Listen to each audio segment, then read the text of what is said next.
Olá, amados, retornamos aqui para juntos, estudarmos a Santa Palavra do Senhor. Estamos estudando nesta semana o crescimento. Sim, nós precisamos crescer espiritualmente, né? Não podemos ser crianças e ficar felizes apenas com os rudimentos ou então com as coisas mais superficiais, mais simples, né, do Evangelho, porque o Evangelho nos foi dado com profundidade também. E estas profundezas do Evangelho devem pertencer a nós e aos nossos filhos, né? Temos que ensiná-los. Então, já nos dois vídeos anteriores, nós vimos a respeito disso. E ficamos de falar hoje a respeito do exemplo de crescimento. Encontrei aqui 5 exemplos de crescimento espiritual que eu quero compartilhar com os irmãos, né? Nós teremos aqui exemplo de 2 crianças, teremos exemplo de 2 adultos e exemplo de uma igreja, tá? Então, 2 crianças, 2 adultos e exemplo de uma igreja que buscou de todas as formas esse crescimento espiritual. O primeiro deles é o menino Samuel. Primeiro livro escrito por Samuel, por ele mesmo, depois de adulta, claro, né? Primeiro livro escrito por Samuel, capítulo 2, versículo 26. Quando Samuel conta a sua própria história lá na tenra idade, primeiro livro de Samuel 2:26, Samuel descreve assim: Mas o jovem Samuel crescia em estatura e no favor do Senhor e dos homens. Ele era favorecido por Deus e pelos homens. O jovem, o menino Samuel.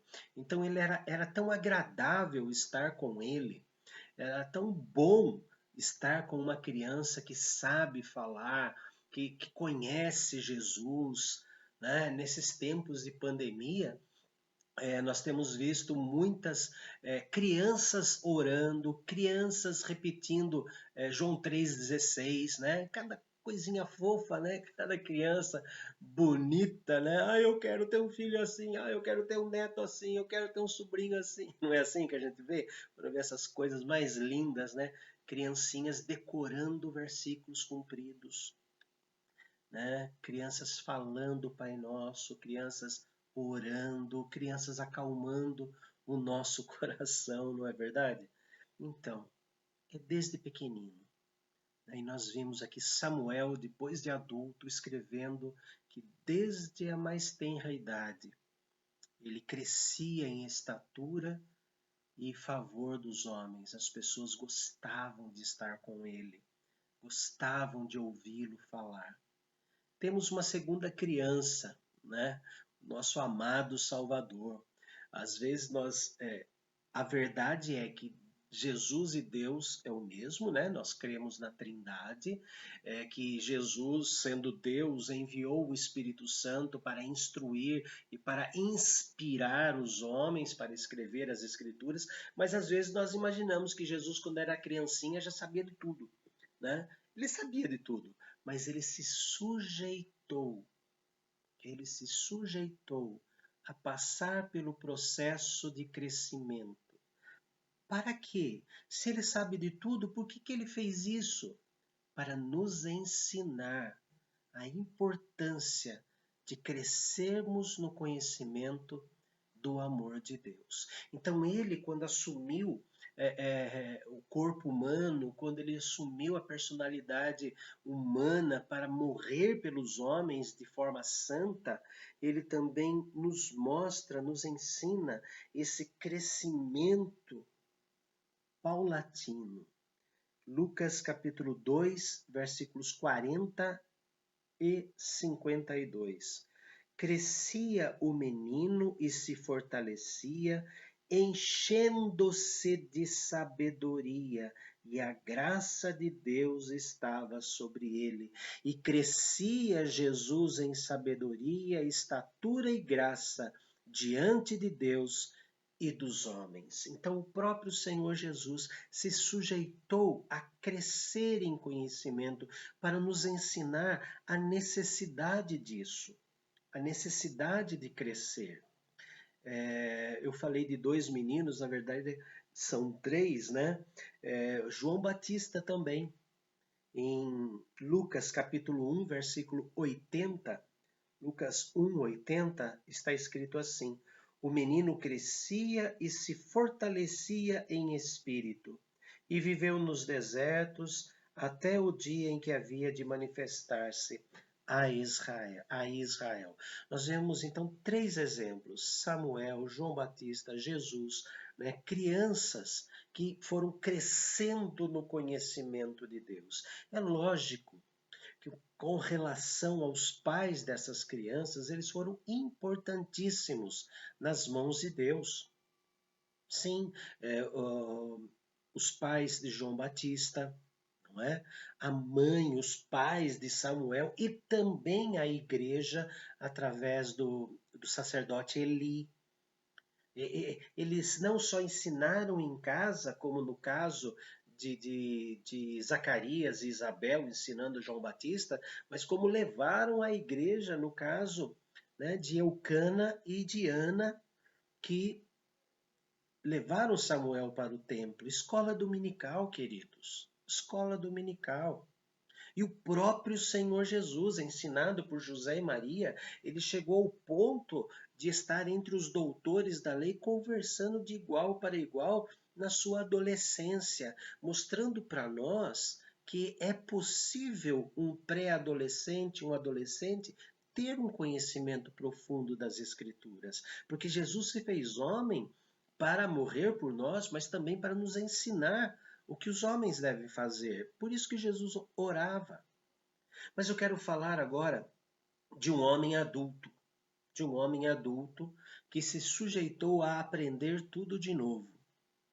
Atos, capítulo 9, versículo 22. Mesmo Paulo, ou neste caso ainda Saulo, sendo um doutor da lei, conhecedor profundo do Antigo Testamento, ele se sujeitou a conhecer tudo de novo agora com o prisma, com o óculos do Evangelho. Atos 9, 22 diz assim: Saulo, porém, mais e mais se fortalecia e confundia os judeus que moravam em Damasco, demonstrando que Jesus é o Cristo. Ele sabia, confundia, ou seja, ele argumentava de tal maneira que os judeus ficavam, não, peraí, será que é, será que não é? Então ele provocava nessa confusão, vamos dizer assim, ele provocava pensamentos nas outras pessoas. Conforme ele explicava o Antigo Testamento e mostrava que Jesus é o Cristo, mais as pessoas ficavam, não, mas não era isso que os fariseus ensinavam, não é isso que o Talmud ensinava. E eles ficavam assim, mas onde está a verdade? Até que eles se converteram. Graças ao crescimento que o apóstolo Paulo perseguiu. Perseguiu, sim, ele estudava. E até mesmo na hora de morrer, ele escreve a segunda carta a Timóteo e pede para que Timóteo leve para ele, lá em Roma, a capa e os pergaminhos. Irmãos, se o grande apóstolo Paulo, já numa idade avançada, ele pede os pergaminhos, ele pede que mande os livros para ele, é porque ele sempre sentiu necessidade de crescer. Nós nunca vamos chegar ao pleno conhecimento de Deus aqui na Terra. Mas nós não podemos abandonar essa nossa perseguição da verdade. Não é porque eu nunca vou conhecer Deus que eu não vou querer conhecer o que Deus deu a conhecer. Calvino disse isso, né, que nós não podemos deixar a nossa mente voar e buscar um conhecimento de Deus fora da palavra de Deus. Mas Deus deu muita coisa da sua personalidade para nós aprendermos através das Escrituras, e é por isso que vamos crescendo no conhecimento do Senhor. Saulo é um exemplo disso. Ele não precisava falar, não, eu já conheço o Antigo Testamento, porque eu era fariseu, Jesus apareceu para mim. É o suficiente, é o suficiente. Não, Timóteo manda a capa e os pergaminhos também. Igreja. igreja. Tem uma igreja aqui que ganha um elogio fantástico, e não era uma igreja judia, a igreja de Tessalônica. Isso. Lá em cima, na Macedônia, começando a Grécia, né? A Tessalônica. Depois de Istambul, né? Constantinopla, na época do Império Romano. Então, lá em cima, onde a Turquia se junta com a Europa, né? E passando um pouquinho lá em cima do mapa, no meio aqui está o Mar Egeu, aqui está Éfeso, aqui está Corinto. Então, nessa parte de cima está ali, ó, Tessalônica, começando a Grécia. E Paulo escreve assim na segunda carta para eles, lá pelo ano 49.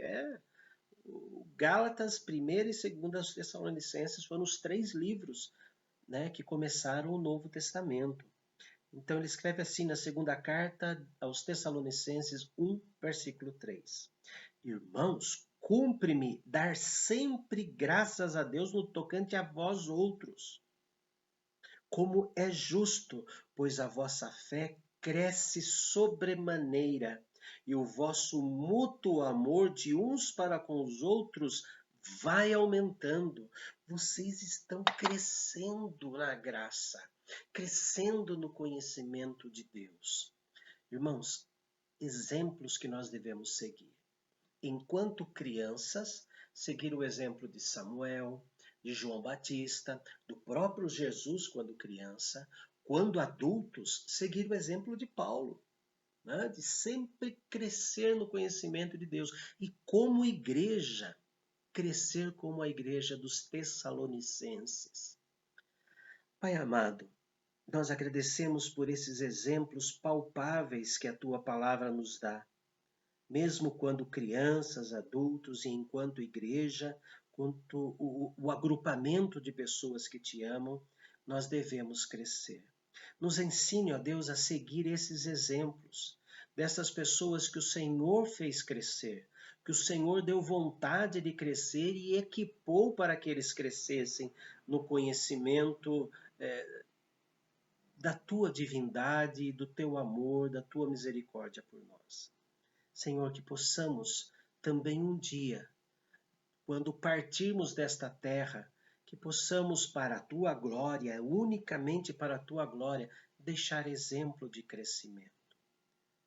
Não nos deixe, Senhor, sermos preguiçosos, mas nos ajude a conhecer e a crescer espiritualmente. Em nome e por amor de Jesus Cristo. Amém. Vamos crescer cada vez mais.